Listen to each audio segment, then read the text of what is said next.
दोस्तों वो कौन से 4 जानवर हैं जिनकी कुर्बानी जायज है, उनकी उम्र कितनी होनी चाहिए, अगर उनमें से कोई प्रेग्नेंट है तो उसका क्या करना चाहिए, अगर उनमें से किसी को भी ऐब है तो कौन कौन से ऐब ऐसे हैं जिनको हमें देखना चाहिए और उनकी कुर्बानी नहीं करनी चाहिए। तो आज की वीडियो में यही जानेंगे। रिक्वेस्ट है सब लोगों से कि ईद आने वाली है तो मेहरबानी करके इस वीडियो को ज्यादा से ज्यादा शेयर करें ताकि उन लोगों तक ये वीडियो पहुंच जाए जो कि कुर्बानी जो है करने वाले हैं इस ईद के ऊपर। तो उन सब लोगों को मेरी तरफ से मुबारक हो और अल्लाह ताला उनकी जो कुर्बानी है वो जो है कबूल करे अपनी बारगाह में। तो पहले सवाल का जवाब देता हूं मैं आप लोगों को कि कौन से जानवर हैं जिनकी कुर्बानी हलाल है यानी कि जायज है। ठीक है, तो 4 जानवर ऐसे बताए गए हैं हमारे नबी करीम सल्लल्लाहु अलैहि वसल्लम। 4 जानवरों का जिक्र किया है, उनमें से आता है भेड़, बकरी, गाय और कैमल। ठीक है, यानी कि ऊंट। इन कैटेगरी में इनके अपोजिट जो भी जेंडर है वो भी इसी कैटेगरी में फॉल करते हैं, यानी कि गाय का बैल, बकरी का बकरा, ये सब। ठीक है, तो ये सब इनमें आते हैं। उसके बाद आते हैं दूसरे सवाल की ओर कि इनकी उम्र कितनी होनी चाहिए तब जाके ये कुर्बानी के लिए जायज है।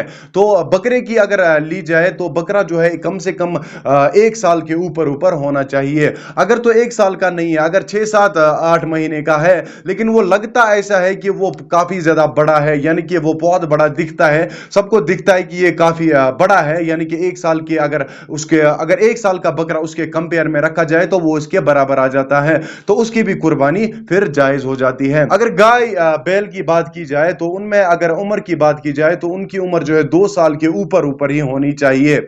उसके बाद आती है कैमल की बात, यानी कि ऊंट की बात। ऊंट की उम्र जो है कम से कम 4 साल से ऊपर होनी चाहिए। ठीक है, तकरीबन 5 साल तो होनी ही चाहिए, उसके बाद ही उसकी कुर्बानी जायज है। तो अभी एक इंपॉर्टेंट सवाल है, अगर जब हम गाय को ज़िबा करते हैं या किसी बकरी को ज़िबा करते हैं उसके बाद जो है वो प्रेग्नेंट निकलती हैं, यानी हमें ज़िबा करने के बाद पता चल जाता है कि ये जो है हामिला थी, यानी कि प्रेग्नेंट थी, अभी इसके पेट में बच्चा है, तो उस बच्चे के साथ क्या करना है। उस बच्चे के लिए यह हुक्म दिया गया है कि अगर वो जिंदा है तो उसको भी ज़िबा करके हमें खाना चाहिए, उसका गोश्त भी हमारे लिए हलाल ही है, यानी कि उसका गोश्त भी हलाल है। तो घबराने की जरूरत नहीं है, अगर ऐसा मामला पेश आता है तो आप उसका मीट खा सकते हो, लेकिन जब वो जिंदा होगा उसके बाद ज़िबा करने के बाद ही आप उसका मीट भी खा सकते हो। तो अभी आप लोग सोच रहे होंगे कि यार मासूम जानवर है बेचारा, ना जुबान है ना कुछ, तो इसके लिए ये ऐसी सजा तो होनी नहीं चाहिए, लेकिन ये अल्लाह का हुक्म है और अल्लाह के हुक्म के साथ हम लोग जो है बिल्कुल बेबस हो जाते हैं। ठीक है, तो ये अल्लाह का हुक्म है, हमें यही सब करना है। तो उसके बाद आते हैं ऐब की बात। तिरमिजी की रिवायत है 4 ऐसे ऐब बताए गए हैं, अगर इनमें से कोई भी जानवर के अंदर है तो उसकी कुर्बानी नहीं की जाती है। ठीक है, यानी कि उसकी कुर्बानी जायज नहीं होगी। तो पहला ऐब ये है कि अगर काना जानवर होगा, यानी कि आंखों से वो काना होगा, यानी कि एक आंख निकली हुई होगी या कोई और मसला होगा, देखने में प्रॉब्लम होती होगी उसको, तो उसकी कुर्बानी जो है जायज नहीं है। लेकिन ये जो कानापन है उसका वो वाजिया तौर पे जाहिर होना चाहिए। तो दूसरा आता है इसी कैटेगरी में अगर देखा जाए तो बीमार जानवर, जिसकी बीमारी जो है वाजिया तौर पे हर कोई जब उसको देखता है, उस जानवर को देखता है, तो उसके बाद वो ये कहता है ये तो बीमार जानवर है, यानी कि उसकी भी फिर ये जो कुर्बानी होगी वो कबूल नहीं है। उसके बाद आते हैं तीसरे नंबर पे, अगर कोई लंगड़ा जानवर है, किसी हादसे में उसकी जो है टांग टूटी है या कोई बीमारी की वजह से जो है वो लंगड़ा के चलता है, यानी कि अभी जो है लंगड़ा हुआ है, तो उसकी भी कुर्बानी नहीं होगी।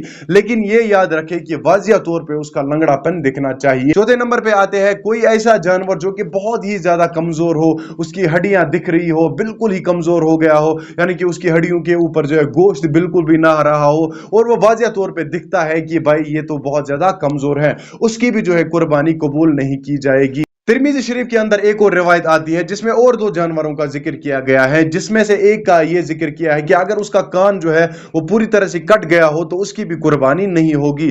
दूसरा ये कि अगर कोई जानवर जो है जिसका सींग जो है पूरी तरह से टूट के मतलब खराब हो चुका है और वो वाजिया तौर पे दिखता है, बहुत ही दिखने में गंदा लगता है, तो ठीक है उसकी भी कुर्बानी नहीं होगी। ये है कि खूबसूरत से खूबसूरत जानवर को जिसमें कोई भी ऐब ना हो उसको कुर्बान। हालांकि ये वीडियो जो है मेरा काम नहीं था, ये उलमाए दीन का काम था, ये आप लोगों को समझाना। बहुत सारी वीडियोस पड़ी हुई है, लेकिन एक भाई साहब ने मुझे रिक्वेस्ट की भाई आप इस टॉपिक पे ऊपर भी वीडियो बना, तो मुझे जो बहुत खुशी हुई क्योंकि अल्लाह ताला ने मुझे इस काम के लिए भी चुन लिया। तो इसको जो है ज्यादा से ज्यादा शेयर करें ताकि जो है कोई ना कोई इससे फायदा तो उठा सके। उम्मीद करता हूं कि आज की वीडियो आपको अच्छी लगी, अगर अच्छी लगी तो एक लाइक कर देना, अपने भाई को जो है फॉलो करते रहो ताकि मैं आपके लिए ऐसी इंपॉर्टेंट वीडियोस लाता रहूं। तो चलिए मिलते हैं किसी दूसरे वीडियो में, तब तक के लिए अपने भाई को दीजिए इजाजत। फी अमानिल्लाह।